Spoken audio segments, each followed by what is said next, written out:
What zero represents is Joe Biden's understanding of the U.S. economy, because he has no clue what's going on. You can't brag about the fact that we had one lone month where high prices didn't get any higher. It's not like they went down, they just didn't go up. But if people were struggling with high prices, their struggle didn't get any easier in July, it remained the same.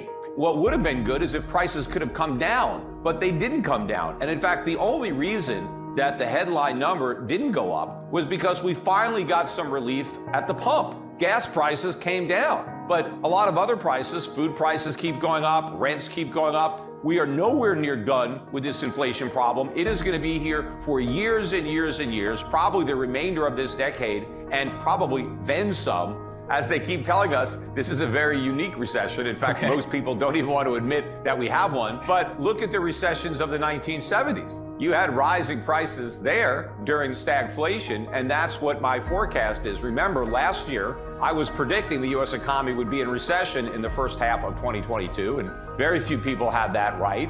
But I also predicted that inflation wasn't transitory, that it would get stronger as the economy got weaker, and that is exactly what happened. Now, the reason that I believe that inflation is going to kick into a higher gear as this recession that we are in gets worse is because I believe Powell is going to pivot ultimately, and he is going to give up his fight against inflation in order to fight a different foe, either one that has already happened or one that is rapidly approaching. And so I think Powell is going to choose what he believes to be the lesser of the two evils. And I think he's going to pick fighting recession and propping up financial markets and monetizing government debt so the Treasury doesn't have to default. I think the Fed is going to pick that over inflation. And so unlike the pivot that we got with Volcker back in 1982, where Volcker pivoted after a victory in his fight against inflation, Powell is going to pivot despite defeat.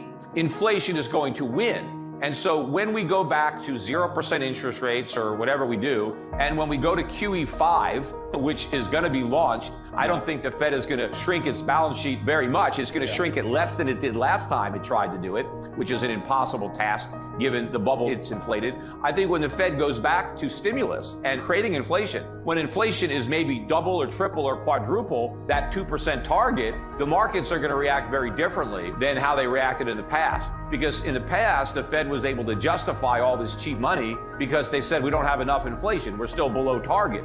Well, when they go back to this stimulus, when inflation is triple or more their target, the markets aren't going to buy it. And so I think all the inflation that they are going to have to create in order to stimulate the economy out of this recession is going to ignite a powder keg.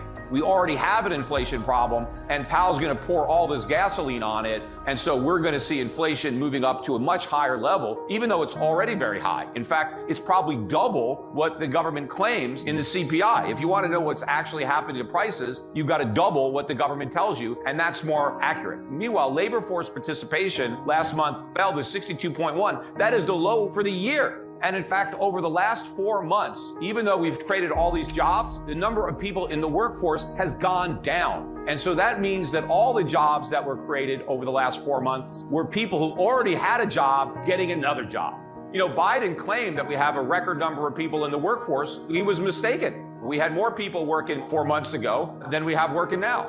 The record high for the number of people working is before the pandemic. So even though we've recovered the jobs that we lost prior to the pandemic, it's only because the same people have multiple jobs. We haven't recovered the workers. We still have a lot of workers that were working prior to the pandemic that haven't rejoined the labor force. We can't have a soft landing because a soft landing means we avoid recession. So by that definition, we've already crashed, or it's a hard landing. It is what it is. And so you have all these Keynesians that somehow believe that inflation is caused by economic growth. They also think it's caused by too many people working. They think there's a trade-off between unemployment and inflation. They think if there's not enough people unemployed, you're going to have more inflation. And the way to get rid of inflation is to put people out of work. All of this is Keynesian nonsense. Inflation is not caused by the private sector. It's not caused by growth. It's not caused by people working. The only people working that cause inflation are the people at the Fed who are running the printing presses or are pushing all the buttons that are creating all the money. That's where inflation comes from. And they create inflation in order to monetize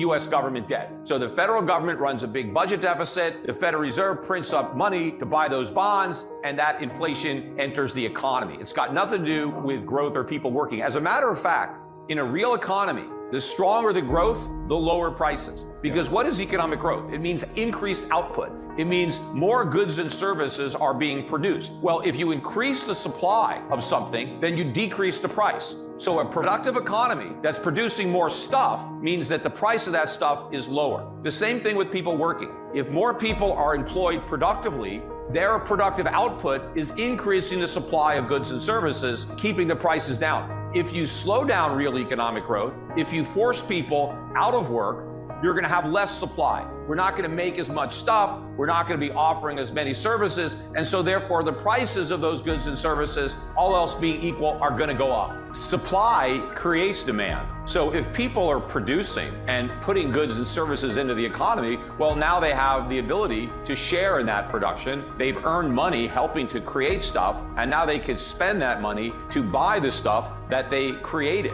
And so the demand that comes from real production doesn't cause prices to go up. The only kind of demand that causes prices to go up is when the government just prints money and gives it to people.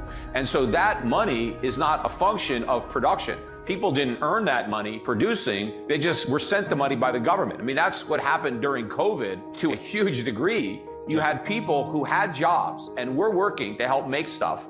They went home. They weren't working at all. They weren't making anything.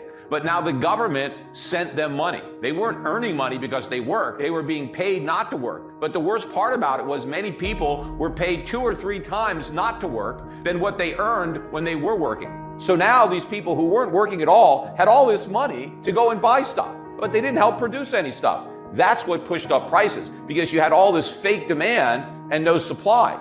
You see, the proper monetary policy response to the pandemic, if everybody was going to stop working, the Fed should have shrunk the money supply, not expanded it. The U.S. government should have cut spending, not spent more. That would have balanced out supply and demand. But instead, we had the worst combination of monetary and fiscal policy probably in the history of the country. In the face of collapsing supply, we flooded the economy with phony demand. And so we're experiencing now, I think, just the beginning of those consequences. We've got a long way to go, which is why the idea that inflation has peaked is nonsense. Historically, whenever they brand a piece of legislation, whatever the name is, the effect will be the opposite of that name. So if a bill is called the Inflation Reduction Act, then you know right off the bat, the effect of the bill is going to be to increase inflation. And that's exactly what it's going to do. First of all, there's all this new government spending. That's more demand, artificial demand, coming into the economy. How is the government going to get all this money that it's going to spend? Because it's not going to get it from those tax hikes. It's ultimately going to get it from the Fed. The Fed is going to have to print more money to monetize those debts. Now, even if the Fed doesn't do that and the government has to find private buyers for those bonds, well, then it's going to crowd out investment in the private sector. And so that's going to mean fewer things are going to be produced because the private sector is going to have less money to invest in capital and things to improve productivity. And so that ultimately causes prices to be higher. So will the increase in corporate taxes, because to the extent that corporations have to pay higher taxes, it comes at the expense of lower investment. So if corporations have less money to invest in plant and equipment and expanding supply, that ultimately puts upward pressure on prices. What the government needs to do to reduce inflation is reduce government spending. We need a bill that cuts government spending. The government is doing the opposite. They are increasing government spending. So what they're doing is they are throwing gasoline on a fire that's already burning hot. The government makes everything more expensive. It's the free market that makes things less expensive. So if we want to help put downward pressure on prices, we got to get government out and let the free market in.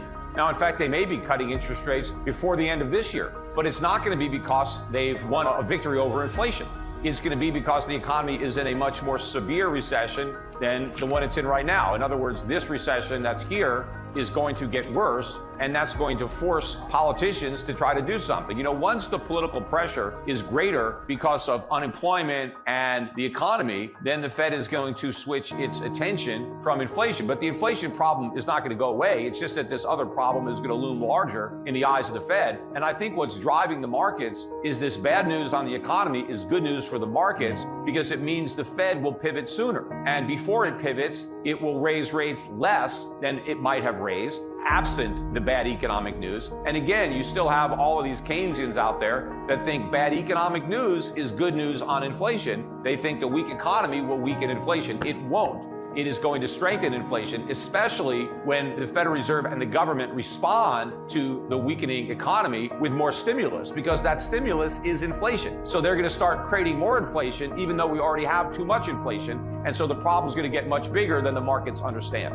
I still think this is an overall bear market. I think that rate hikes are going to continue to take their toll, but so will inflation. I think inflation is going to harm a lot of companies that have a problem dealing with it. I think a lot of demand is going to be destroyed for a lot of discretionary items, because people are going to spend all their money on food, on energy, on insurance, on rent, on taxes. Well, I think the nature of this financial crisis is going to be a lot different than the one we had in 2008, because I don't think the Fed is going to allow it. That's one of the reasons I believe that Powell is going to pivot, because if the Fed does keep raising rates, we will have a financial crisis that looks like 2008, only much worse. Because 2008 was about bad debt. It was about people borrowed money and they couldn't pay it back, and the collateral for the loans was no good because it was real estate and prices went down. Well, we have much more debt now than we had in 2008. I mean, by an order of magnitude. Everybody has more debt than they had back then. And so this is going to be a much bigger crisis when the defaults start.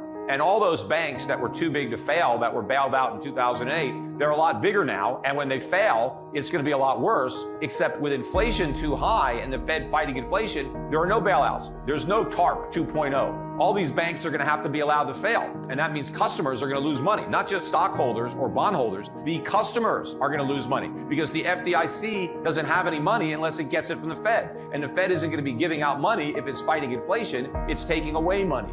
So I believe the Fed is going to pivot to prevent that massive financial crisis. And so what we're going to get is a sovereign debt crisis and a US dollar crisis. So it's going to take the form of a crashing dollar. And so the people who are going to lose money are not the people that are just holding subprime mortgages, but the people who are holding U.S. Treasury bonds or any bonds denominated in U.S. dollars, or even people that have U.S. dollars stuffed under their mattress. You know, the dollar has risen so far in the early stages of this big inflation because investors are still delusional about the Fed's ability to contain inflation and bring it back down to 2%. When they wake up to reality that inflation is going to be way above 2% indefinitely, then the dollar is going to fall through the floor, and then things like gold and silver will go through the roof. Remember, in 1971, the U.S. defaulted on its obligations because Nixon took us off the gold standard. But prior to that, if you owned a Federal Reserve note and you were a foreign central bank, you owned an obligation of the United States government to pay you gold. Federal Reserve notes were notes for gold. And the U.S. government defaulted on those notes. We told all of our international creditors, we promised to pay you gold. If you had $35, we promised you an ounce of gold. And they did a couple of devaluations first, but that wasn't enough. And then Nixon said, you know what? We're going to default completely. We're going to give you no note gold for your notes. We're going to pay nothing. So that was an official default. And then gold went from $35 an ounce up to $850. So people who had U.S. Federal Reserve notes thought they were going to get a certain amount of gold. They ended up getting a fraction of that gold because the value of the dollar imploded relative to gold because we defaulted on that promise. And I think it's going to lose its status as the reserve currency, and that is going to be a game changer for the U.S. economy because we rely on the ability to exchange the paper we print, U.S. Federal Reserve notes, dollars, for the goods the rest of the world produces. We don't have to produce goods in exchange, and that's been the free ride that we've had on this global gravy train, and that's going to come to an end, and that's going to have profound implications for the U.S. economy and the standard of living of America.